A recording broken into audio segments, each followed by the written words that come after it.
പോകുന്നത് അറബിക് എക്സാമിന് എന്തൊക്കെ പഠിക്കണം എന്നാ. ഓക്കേ, നമുക്ക് അറബിക് എക്സാമിന് നിങ്ങൾക്ക് പറയാനുള്ള ക്വസ്റ്റ്യൻസ് ഉണ്ടാവും, അതുപോലെ എഴുതാൻ ചോദിക്കുന്ന ക്വസ്റ്റ്യൻസും വരും. രണ്ട് രീതിക്കാണ് എക്സാമിന് ക്വസ്റ്റ്യൻസ് വരിക. നിങ്ങൾക്ക് പറയേണ്ട ക്വസ്റ്റ്യൻസും ഉണ്ടാവും, എഴുതേണ്ടി വരുന്ന ക്വസ്റ്റ്യൻസും വരും. ഓക്കെ, അപ്പൊ നിങ്ങൾക്ക് എഴുതാൻ അറിയണം, ലെറ്റേഴ്സുകളൊക്കെ നിങ്ങൾക്ക് എഴുതാൻ അറിയണം. ഓക്കെ, അറബിക്കിൽ നമ്മൾ എന്താണ് പഠിച്ചത്? ലെറ്റേഴ്സ്. Very good. നമ്മളൊരു 4 ലെറ്റേഴ്സ് പഠിച്ചൂലേ? ഏതൊക്കെയാണെന്ന് പറഞ്ഞേ? അലിഫ്, ബ, ത, സ. അത് പറഞ്ഞേ. അലിഫ്, ബ, ത, സ. ഓക്കെ, ഇനി ഇവിടെ നോക്കിക്കേ.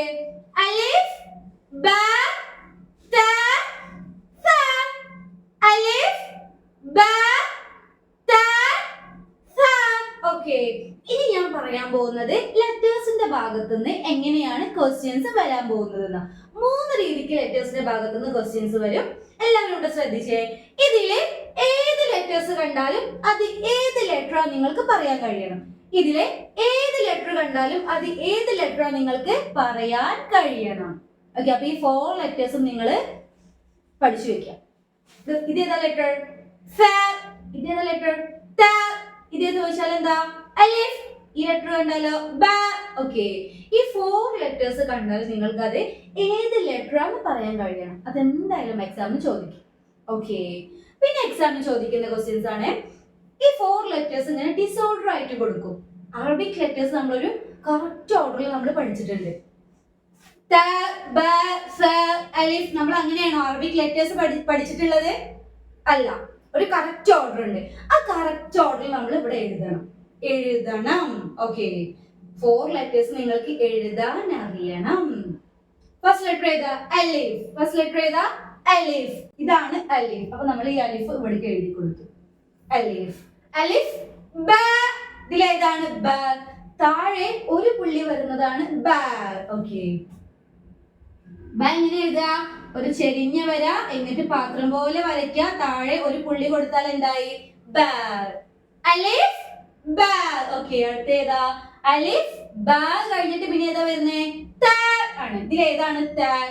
വെരി ഗുഡ്, ഇതാണ് ത. അതെങ്ങനെ എഴുതാ? ചെരിഞ്ഞ വര, പാത്രം പോലെ വരയ്ക്കുക, 2 പുള്ളി മുകളിൽ കൊടുത്താല് ത. അലിഫ്, ബ, ത. ഇനി ഏതക്ഷരാണ്? സ. ഇതിലേതാണ് സ?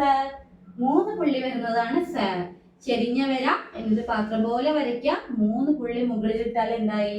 സ. അലിഫ്, ബ, ത, സ.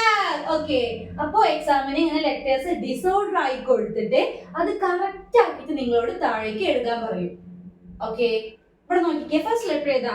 അലിഫ്. പിന്നെ ഒരു പുള്ളി, 2 പുള്ളി, 3 പുള്ളി. നോക്കിക്കേ, ഫസ്റ്റ് ലെറ്റർ ഏതാ? അലിഫ്. ഇവിടെ ബ ഇനൊരു പുള്ളി, ത ഇന് 2 പുള്ളി, സ ഇന് 3 പുള്ളി. 1 2 3 1 2 3 ഇങ്ങനെയാണ് ലെറ്റേഴ്സിന് പുള്ളികൾ വരുന്നത്. ഫസ്റ്റ് ലെറ്റർ അലിഫ്. പിന്നെ ഒരു പുള്ളി, 2 പുള്ളി, 3 പുള്ളി. അങ്ങനെ എടുത്ത് എഴുതിയാൽ നിങ്ങൾക്ക് പെട്ടെന്ന് ലെറ്റേഴ്സുകൾ കറക്റ്റ് ഓർഡറിൽ എഴുതാൻ കഴിയും. ഓക്കെ, പിന്നെ ലെറ്റേഴ്സ് എന്ന് ചോദിക്കുന്ന ക്വസ്റ്റ്യൻ ആണ്. ഇതില് ഏതെങ്കിലും ഒരു 2 ലെറ്റർ, ചിലപ്പോ ബ, സ, ഇതിൽ ഏതെങ്കിലും ഒരു 2 ലെറ്റർ കൊടുത്തിട്ട് നിങ്ങളോട് നല്ല വൃത്തിയായിട്ട് കളർ ചെയ്യാൻ പറയും. അപ്പൊ നിങ്ങളെല്ലാവരും അറബിക്കിന്റെ എക്സാമിന് പോകുമ്പോൾ കയ്യിൽ കളർ കരുതുക. ഓക്കെ, അപ്പൊ ലെറ്റേഴ്സിന്റെ ഭാഗത്തുനിന്ന് 3 രീതിക്ക് ക്വസ്റ്റ്യൻസ് വരും. ഏത് ലെറ്റർ കണ്ടാലും അത് ഏത് ലെറ്ററാ നിങ്ങൾക്ക് പറയാൻ കഴിയണം. ലെറ്റേഴ്സ് കറക്റ്റ് ഓർഡറിൽ നിങ്ങൾക്ക് എഴുതാൻ അറിയണം. പിന്നെ ലെറ്റേഴ്സ് നല്ല വൃത്തിയായിട്ട് കളർ ചെയ്യണം. ഓക്കെ, ലെറ്റേഴ്സിന്റെ ഭാഗത്തുനിന്ന് ഈ 3 ക്വസ്റ്റ്യൻസ് ആണ് എക്സാമിന് വരുന്നത്. ഓക്കെ, പിന്നെ എക്സാമിന് ചോദിക്കുന്ന ക്വസ്റ്റ്യൻ ആണ് എങ്ങനെ പിക്ചർ കൊടുത്തിട്ട് അതിന്റെ ഫസ്റ്റ് ലെറ്റർ നിങ്ങളോട് ടിക്ക് ചെയ്യാൻ പറയും. ഓക്കെ, ഫസ്റ്റ് വൺ സൗബുൻ. എന്താണ്? സൗബുൻ. സ എന്ന അക്ഷരമാണ് വരുന്നത്. സൗബ് എന്ന് പറയുമ്പോ സ എന്ന അക്ഷരമാണ് വരുന്നത്. അപ്പോ ഇതില് സ എന്ന അക്ഷരം നമ്മൾ കണ്ടുപിടിക്കണം. ഓക്കെ, ബാക്ക് ഒരു പുള്ളി, ടാക്ക് 2 പുള്ളി, സാക്ക് 3 പുള്ളിയാണ് വരുന്നത്. ഇതിൽ ഏതാണ് 3 പുള്ളി വരുന്ന ലെറ്റർ? വെരി ഗുഡ്, ഇതാണ് സ. കറക്റ്റ് ആയില്ലേ? ഓക്കെ, തെറ്റാൻ പാടില്ല കേട്ടോ. ഇത് ബാക്ക്, ഇത് ടാക്ക്, ഇത് സ. ഒരു പുള്ളി വരുന്നത് ബാക്ക്, 2 പുള്ളി വരുന്നത് ടാക്ക്, മൂന്ന് പുള്ളി വരുന്നത് സാർ.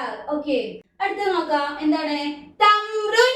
എന്താണ് തംറുൻ? എന്താണ് തംറുൻ? ഓക്കെ, ത എന്ന അക്ഷരമാണ് വരുന്നത്. തംറുൻ എന്ന് പറയുമ്പോ ത എന്ന അക്ഷരമാണ് വരുന്നത്. നമ്മൾ പഠിച്ചു ബാക്ക് ഒരു പുള്ളി, ടാക്ക് രണ്ട് പുള്ളി വരുന്നുണ്ട് അല്ലെ. ഇതിൽ ഏതാണ് രണ്ട് പുള്ളി വരുന്ന ലെറ്റർ? വെരി ഗുഡ്, ഇതാണ് താർ. ഇതാണ് താർ. ഓക്കെ, ഇത് എന്തായാലും എക്സാമിന് ചോദിക്കുന്ന ക്വസ്റ്റ്യൻ ആണ്. ഇത് നിങ്ങൾ ഇതുപോലെ ഒന്ന് പഠിച്ചു വെക്കാം. സൗബുൻ ഫസ്റ്റ് ലെറ്റർ സ, തംറുൻ ഫസ്റ്റ് ലെറ്റർ ത. ഓക്കെ, ഇത് ഇതുപോലെ നിങ്ങളൊന്ന് പഠിച്ചു വെക്കാം. ഓക്കെ, പിന്നെ എക്സാമിന് ചോദിക്കുന്ന ക്വസ്റ്റ്യൻ ആണ്. ഇങ്ങനെ പിക്ചർ കൊടുത്തത് അതിന്റെ വാക്കും അവിടെ കൊടുത്തിട്ടുണ്ടാവും. അതില് ഫസ്റ്റ് ലെറ്റർ മിസ്സിംഗ് ആയിരിക്കും. ഇവിടെ ഓപ്ഷൻസ് ഉണ്ടാവും. അതില് കറക്റ്റ് ഉത്തരം നോക്കിയിട്ട് ഇവിടേക്ക് നിങ്ങൾ എടുത്ത് എഴുതേണ്ടി വരും. ഓക്കെ, ഫസ്റ്റ് വൺ സൗബുൻ. സ എന്ന അക്ഷരമാണ് മിസ്സിംഗ്. സ, സഇന് ഫതഹ് വരും. സഇന് ഫതഹ്. ഫതഹ് എന്ന് പറയുമ്പോൾ മേലെ ഒരു വര കണ്ടോ, സ. അപ്പൊ ഇത് എടുത്തിട്ട് ഇവിടേക്ക് എഴുതാം. സ എഴുതിയിട്ട് കണ്ടോ മുകളിൽ ഒരു വര കൊടുത്താല് സ, സൗബുൻ. കറക്റ്റ് ആയില്ലേ? അടുത്ത വേർഡ് എന്താ? തംറുൻ ആണ്. ത എന്ന അക്ഷരം മിസ്സിംഗ് ആണ്. തഇന് ഫതഹ് വരും. ഇതിലെ ഫതഹ ഉണ്ട്, കെസറും ഉണ്ട്. ഇതാണ് കറക്റ്റ് ആൻസർ. അപ്പൊ അത് എടുത്തിട്ട് ഇവിടേക്ക് എഴുതാം. എഴുതി ഫതഹ കൊടുത്തു. കറക്റ്റ് ആയില്ലേ ഈ വാക്ക്? തംറുൻ. ഓക്കെ, അടുത്തത് ബൈത്തുൻ. ബഇന് ഫതഹ ആണ് വരുന്നത്. കണ്ടോ, ഫതഹ എന്ന് പറയുമ്പോൾ മുകളിൽ വര. ഓക്കെ, അപ്പൊ ബ എഴുതുക, മുകളിൽ വര കൊടുത്തു. ബൈത്തുൻ. കറക്റ്റ് ആയില്ലേ? ലാസ്റ്റ് വൺ അബുൻ. അലിഫിന് ഫതഹ ആണ് വരുന്നത്. കണ്ടോ, അലിഫിന് ഫതഹ. അപ്പൊ ഇതാണ് ഇതിലെ കറക്റ്റ് ആൻസർ. അത് എടുത്തിട്ട് ഇവിടേക്ക് എഴുതാം. അബുൻ. ഓക്കെ, നമ്മള് ഫതഹ വെച്ചിട്ടുള്ള വാക്കുകളെ പഠിച്ചിട്ടുള്ളൂ. അബുൻ, ബൈത്തുൻ, തംറുൻ, സൗബുൻ, ഇതിനൊക്കെ ഫതഹ ആണ് വരുന്നത്. ഫതഹ എന്ന് പറയുമ്പോൾ ആ ലെറ്ററിന്റെ മുകളിലായിരിക്കും വരാം. ഓക്കെ, അപ്പോ ഇങ്ങനെ എക്സാമിന് എന്തായാലും ക്വസ്റ്റ്യൻ വരും. അപ്പൊ നിങ്ങൾ എന്ത് നോക്കുക? അതിന്റെ മുകളിലായിരിക്കും വരാം. നമുക്ക് കെസറിന്റെ ഒരു വാക്കും പഠിക്കാനില്ല. നമ്മൾ മുഴുവൻ ഫതഹ വരുന്ന വാക്കുകളെ പഠിച്ചിട്ടുള്ളൂ. ഓക്കെ, ഇവിടെ എല്ലാ ലെറ്ററിനും ഫതഹ ആണ് വന്നിട്ടുള്ളത്. ഇവിടെ ഫതഹിന്റെയും കെസറിന്റെയും ഓപ്ഷൻസ് കൊടുത്തിട്ടുണ്ടാവും. നിങ്ങൾ അതിലെ ഫതഹ മാത്രം നോക്കിയാൽ മതി. ഫതഹ എന്ന് പറയുമ്പോൾ ലെറ്ററിന്റെ മുകളിലായിരിക്കും വരാം. ഓക്കെ, അത് നന്നായിട്ട് ഓർത്ത് വെക്കുക. ഇങ്ങനെ ഒരു ക്വസ്റ്റ്യൻ എന്തായാലും എക്സാമിന് ചോദിക്കുന്നതാണ്. ആരും തെറ്റിക്കരുത്. നിങ്ങൾ ചിത്രം കൊടുത്തിട്ട് ഫസ്റ്റ് ലെറ്റർ ആയിരിക്കും മിസ്സിംഗ്. ഫതഹിന്റെയും കെസറിന്റെയും ഓപ്ഷൻസ് ഉണ്ടാവും. അതിൽ നിങ്ങൾ ഫതഹ മാത്രം ശ്രദ്ധിക്കുക. ഏത് വാക്കാണെങ്കിലും അതിനൊക്കെ ഫസ്റ്റ് ഫതഹ നമ്മൾ പഠിച്ചിട്ടുള്ളൂ. അപ്പോ ഫതഹയിലെ ലെറ്റർ നോക്കിയിട്ട് അതുപോലെ ഇവിടേക്കൊന്ന് എടുത്തെഴുതാം. ഓക്കെ, എല്ലാ ലെറ്ററും ഫതഹ ആണ്. ഓക്കെ, ഇങ്ങനെ ഒരു ക്വസ്റ്റ്യൻ വന്നാൽ നിങ്ങൾ ഫതഹ ആലോചിക്കുക. ഫതഹ എന്ന് പറയുമ്പോൾ ആ അക്ഷരത്തിന്റെ മുകളിലായിരിക്കും വര വരുന്നത്. ഓക്കെ, മനസ്സിലായില്ലേ? പിന്നെ എക്സാമിന് ചോദിക്കുന്ന ക്വസ്റ്റ്യൻ ആണ്. ഇങ്ങനെ പിക്ചർ കൊടുത്തിട്ടുണ്ടാവും. അതിന് നേരെ ഓപ്പോസിറ്റ് സൈഡിൽ നെയിംസ് ഡിസോർഡർ ആയിട്ടാണ്, തെറ്റിച്ചാണ് കൊടുത്തിട്ടുള്ളത്. നിങ്ങൾ അത് കറക്റ്റ് നോക്കിയിട്ട് മാച്ച് ചെയ്യണം. ഓക്കെ, ഫസ്റ്റ് വൺ ഏതാ? സൗബുൻ ആണ്. സൗബുൻ. ഇതിലേതാണ് സ? ഇതിലേതാണ് സ എന്ന അക്ഷരം കൊണ്ട് സ്റ്റാർട്ട് ചെയ്യുന്ന വാക്ക്? ഇതാണ് സ. സഇന് മൂന്ന് പുള്ളി. ഓക്കെ, അപ്പോ ഇത് ഇവിടേക്ക് വരച്ചു കൊടുക്കാം. ഓക്കെ, അടുത്തത് എന്താ? തംറുൻ. തഇന് രണ്ട് പുള്ളിയാണ് വരുന്നത്. രണ്ട് പുള്ളി വരുന്ന വാക്ക് ഏതാ? ഇതിൽ കൊടുക്കണ്ടോ?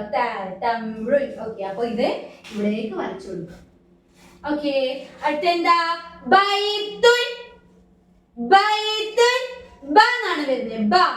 ബ ഏതാണ്? നോക്കിക്കേ. വെരി ഗുഡ്, ഇതാണ് ബ. ഒരു പുള്ളി വരുന്ന അല്ലേ? ബ. ഓക്കെ, ലാസ്റ്റ് വൺ അബുൻ. അബുൻ. നമ്മൾ അലിഫ് വെച്ചിട്ടാണ് അബു എന്ന് പഠിച്ചത്. ഏത് വാക്കിനാണ് അലിഫ് വരുന്നത്? Very good. കണ്ടോ? അബുൻ.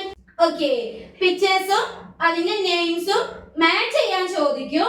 തെറ്റിക്കാൻ പാടില്ല. ബ, ത, സ അതൊന്നും മാറി പോവാൻ പാടില്ല. നല്ല കറക്റ്റ് നിങ്ങൾ മാച്ച് ചെയ്യാം. ഓക്കെ, ബ എന്ന് പറയുമ്പോ ഒരു പുള്ളി, ടാക്ക് രണ്ട് പുള്ളി, സാക്ക് മൂന്ന് പുള്ളി. ഓക്കെ, തെറ്റാൻ പാടില്ല കേട്ടോ. ഓക്കെ, പിന്നെ എക്സാമിന് ചോദിക്കുന്ന ക്വസ്റ്റ്യൻ ആണ് പാട്ട്. നമ്മള് ഉമ്മ എന്ന പാട്ട് പഠിച്ചാൽ നിങ്ങൾ ഓർക്കുന്നില്ലേ? അത് കാണാതെ ഒന്ന് പഠിച്ചു വെക്കുക. അത് എന്തായാലും എക്സാമിന് ചോദിക്കും. ഓക്കെ, നമുക്കൊന്ന് പാടി നോക്കിയാലോ. ഉമ്മ എന്റെ പൊന്നുമ്മ ഉമ്മാക്കെന്നും പൊന്നുമ്മ നല്ലതു മാത്രം ചൊല്ലിത്തന്ന് എന്നെ വളർത്തി എൻ്റെ ഉമ്മ. ഉമ്മ തൻ കാലിനടിയിൽ സ്വർഗം നേടുവാൻ വിധി ഏകിടണേ യാ അല്ലാ. ഉമ്മ പറഞ്ഞതുപോലെ തന്നെ നന്മകൾ ചെയ്യാൻ കഴിയണമേ യാ അല്ലാ. ഈ പാട്ട് നിങ്ങൾ ഇതുപോലൊന്ന് പഠിച്ചു വെക്കുക. ഇതും എക്സാമിന് ചോദിക്കുന്നതാണ്. ഓക്കെ, അപ്പോൾ ഞാൻ ഇതുവരെ പറഞ്ഞ കാര്യങ്ങൾ നിങ്ങൾ കറക്റ്റിന് പഠിച്ചു വെക്കുക. നല്ല കുട്ടികളായിട്ട് എക്സാം അറ്റൻഡ് ചെയ്യാം. ഓക്കെ, എല്ലാവർക്കും അറബിക് എക്സാമില് ഫുൾ മാർക്ക് കിട്ടട്ടെ എന്ന് ആശംസിക്കുന്നു. Wish you all the best.